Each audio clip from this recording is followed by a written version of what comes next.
जेवढं मोठं कर्तृत्व या मातीमध्ये शिवाजी महाराजांनी घडवलं, सोपं नव्हतं स्वराज्य उभा करणं, पण ते शिवाजी महाराजांनी केलं. आजच्या काळामध्ये, मध्या काळामध्ये KGF नावाचा पिक्चर आला.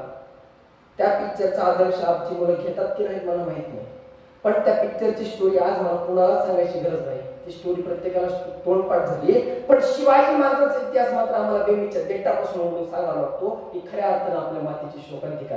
बरं, तो KGFचा पिक्चर आला, त्या पिक्चर मधला कोण कुठला तो रॉकी स्वतःच्या आईला मरताना दिलेलं वचन पूर्ण करण्यासाठी जगातला सर्वात श्रीमंत व्यक्ती म्हणून शेवटी म्हणतो. हे काल्पनिक आहे, अवास्तविक आहे, पण ज्या राजानं स्वतःच्या आईचं स्वप्न पूर्ण करण्यासाठी वयाच्या 16व्या वर्षी स्वराज्याची मुहूर्तमेढ रोवली, स्वतःच्या रक्ताचा अभिषेक शिवलिंगाला घालून या मातीमध्ये स्वराज्याचं आलिंगन मुलूक मैदानी तोफांना बत्ती देऊन केलं, आणि त्या राजानं इसवी सन 1674ला 6 जूनला राज्याभिषेक करून घेतला आणि या मातीमध्ये सर्वात मोठं साम्राज्य उभं केलं. शिवाजी महाराजांचा आदर्श कुठे घ्यायला पाहिजे, पण आपण नाही करत. शिवाजी महाराज आपल्यासाठी हिरो असायला पाहिजे, पण आपण त्यांना हिरो म्हणत नाही. शिवाजी महाराज आपल्यासाठी खऱ्या अर्थानं नायक असले पाहिजेत, पण त्यांना आपण नायक म्हणत नाही, इतर नायक आपण म्हणत बसतो. काल्पनिक गोष्टी, काल्पनिक चित्रपट हे बघण्यापुरते असतात. त्या चित्रपटामधून तुम्हाला काय शिकायचं ते तुम्ही शिका, पण त्या चित्रपटाचं अनुकरण करत बसू नका. मध्यंतरी पुष्पा नावाचा पिक्चर आला, तो पुष्पा नावाचा पिक्चर आला, त्यामध्ये प्रत्येकाला डायलॉग ठाऊक असेल, झुकेगा नाही साला म्हणणारा तो पुष्पा. मला सांगा, आपला बाप शेतामध्ये कष्ट करतोय, आपला बाप शेतामध्ये सकाळी या बांधापासून त्या बांधापर्यंत लाकडी नांगराचा हुंडा घेऊन खऱ्या अर्थानं आपलं पोट भागवण्यासाठी स्वतःच्या पायाला भेगा पडलेला असून सुद्धा, स्वतःची बनेल फाटलेली असून सुद्धा कष्ट करतो, काबाड कष्ट करतो, स्वतःच्या रक्ताचं पाणी हाडाचं काढ आणि मांसाचा चिखल करून आपल्याला घडवत असतो. तो शेतकरी बाप आपला आदर्श असणार पाहिजे. तो कुणापुढे झुकत नाही. सरकार असू द्या, नाहीतर कुठला खासदार असू द्या, आमदार असू द्या, सावकार असू द्या, कुणापुढेच न झुकणारा माझा शेतकरी बाप आपला आदर्श असला पाहिजे. आणि कदाचित जर ते शक्य होत नसेल तर मग एवढे मोठे आदर्श आपल्या मातीमध्ये घडवून दे. जगाला पण सुपर हिरो बनावे लागतात, स्पायडरमॅन बनावा लागतो, आयरन मॅन बनावा लागतो, पण या मातीमध्ये, या महाराष्ट्राच्या मातीमध्ये, या देशाच्या मातीमध्ये, या मातीने आपल्याला असे आदर्श बनवून दिले, असे खऱ्या अर्थानं आपल्याला ते नायक बनवून दिले, ते सुपर हिरो बनवून दिले. त्यांचा आदर्श आपण घेतला पाहिजे. या मातीसाठी यापेक्षा भाग्याची गोष्ट दुसरी कुठलीच नसली पाहिजे.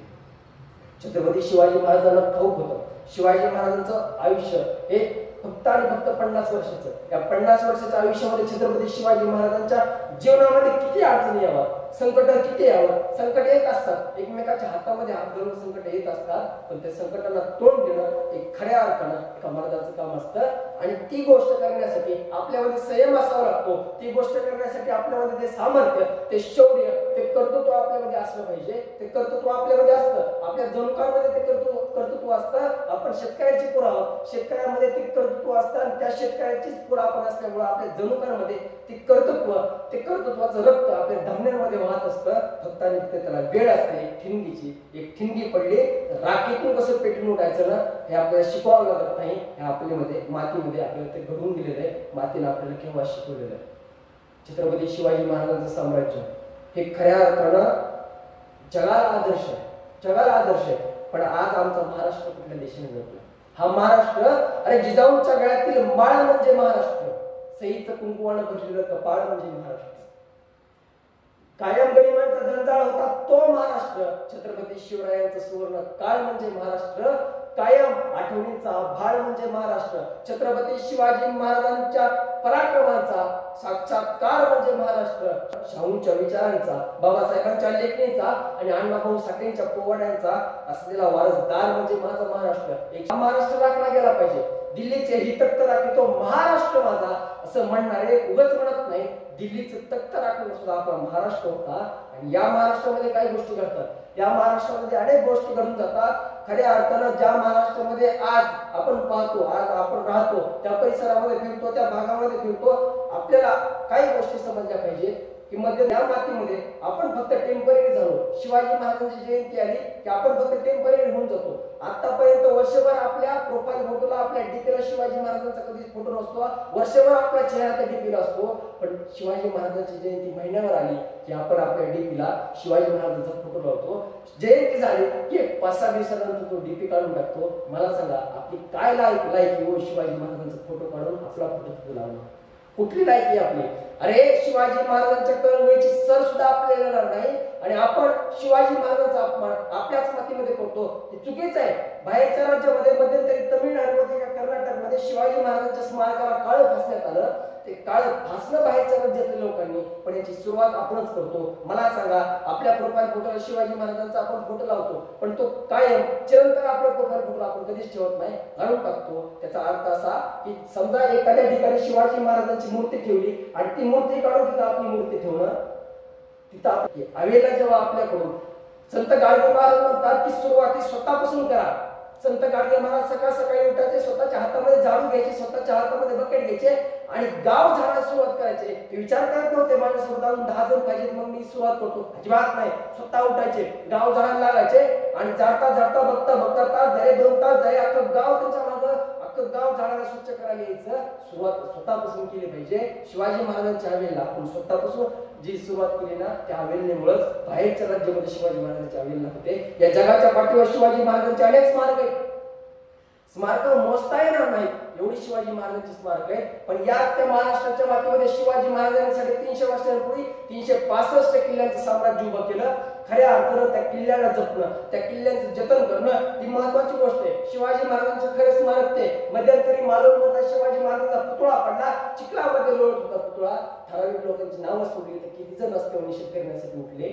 मला सांगा, किती जण उतरले रस्त्यावर शिवाजी महाराजांचा पुतळा पडला व निषेध करण्यासाठी? अरे उठतील काय जण म्हणतील आम्ही स्टोऱ्या ठेवल्या, स्टेटस ठेवल्या निषेध करण्या व्यक्त करण्यासाठी, पण जगाच्या पाठीवरची कुठलीच अशी क्रांती नाही जी स्टोरी आणि स्टेटस ठेवून घडली. आतापर्यंत घडली नाही, इथून पुढेही घडणार नाही. पण आपल्याला जर निषेध व्यक्त करायचा आहे ना, तो समाजामध्ये चौकामध्ये उभा राहून उतरून निषेध व्यक्त करावा लागतो. पण कुणीच मालवणमध्ये शिवाजी महाराजांचा पुतळा चिखलामध्ये लोळत असताना कुणीच त्याचा निषेध व्यक्त केला नाही.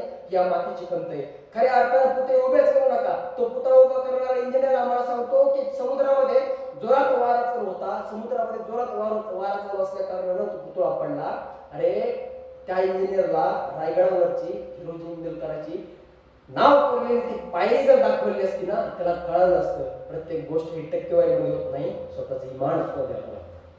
आणि ते इमान खऱ्या अर्थानं हिरोजी इंदलकरांनी रायगड बांधताना दिलं होतं ना, ते कदाचित आज शिकत असलेले, आज घडत असलेले इंजिनियरला सांगा अशी पुतळे कधीच पडणार नाही.